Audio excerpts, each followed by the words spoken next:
A needle felted oriental panther dragon type creature. Can I felt it? Yeah, actually I can. So it's still Japanuary, working on Asian themed inspirational things to try and push my ability at needle felting. And those of you who were in my live stream a couple of weeks ago saw while we were having a nosy on Pinterest, we found this little guy, and I wondered how he would turn out if we attempted to felt him. So I thought I'd have a go and see if I could felt him. Did he work? Do you want to see him? You're just going to skip to the end if I don't. So let's have a sneak peek and then we'll see how I made him. I'm super happy with him. Right, let's find out what I did. So like the last video, this is not a tutorial, just a quick look at what I was doing with this guy. Taking a 2D image into a 3D image is quite a challenge, but a fun challenge. So I started off with a wire armature, rather similar to the wire armature that I learnt to make in the Maker's Fox kit that we did in a live stream.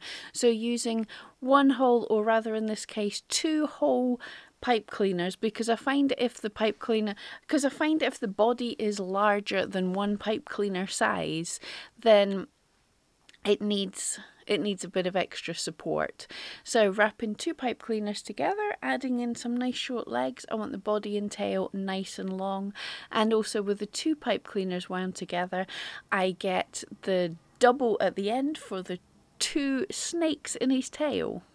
Then once I've got an armature that I'm relatively happy with, I wrap him up in black carded Corriedale slivers of wool. I've been using the white Corriedale slivers for ages. I love the way it's still a carded bat, but it's in long strips that I can wind almost like roving, so it gives me the best of both worlds. And the Corriedale felts up nicely, although I've always found with black it felts down more than white, so I need to add more. So this guy actually did turn out being a little bit skinny, but I loved him too much to send him out to get more snacks.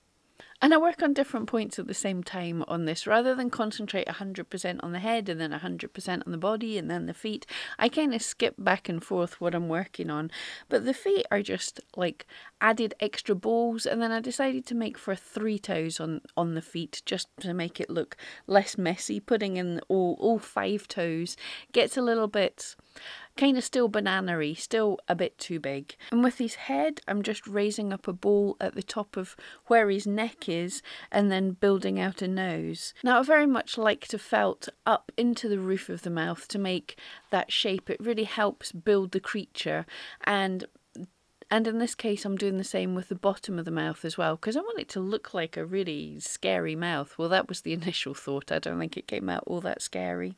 And then once I've got a mouth kind of shape, I'm looking at this picture and he has such a snarly, wobbly lip. It is awesome. I'm not entirely sure I can capture this in wool, but to add a little more lip, I go ahead and felt out 2 more flat pieces of lip to put over his mouth, and also a couple of balls to pad out that front of his muzzle, as all felines seem to have a padded out section there. Now I know this guy hasn't turned out exactly like the drawing. I just wanted to take inspiration from the drawing, and I love the way the colours are on this. Colours I wouldn't choose for myself. I mean, he's black, he's mainly very dark, but the pops of red really show up. And then add in the kind of turquoisey bluey colour, and the yellows are contrasting colours that I would never have picked, but I love the way they pop against the black. The tail, the snakes in the tail is hilarious, and although rather than fierce, mine look a little bit more like Muppet sock puppets, but I still think they're cute and they make me laugh. I decided not to add all the wonderful decoration down his spine, just because to get it in that detail might have ended up looking clunky and just spoiling the piece altogether.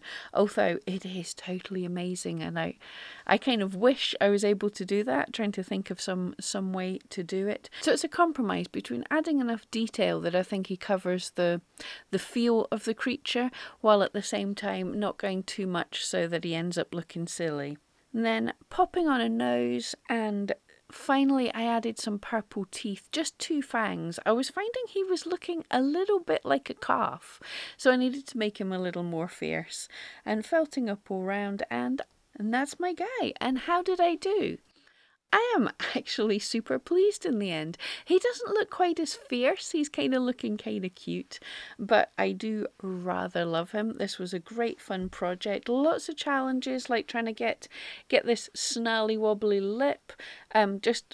Just the whole trying to get a feline feeling cat's face while still almost having that oriental dragon feel to it as well. Those were the biggest challenges.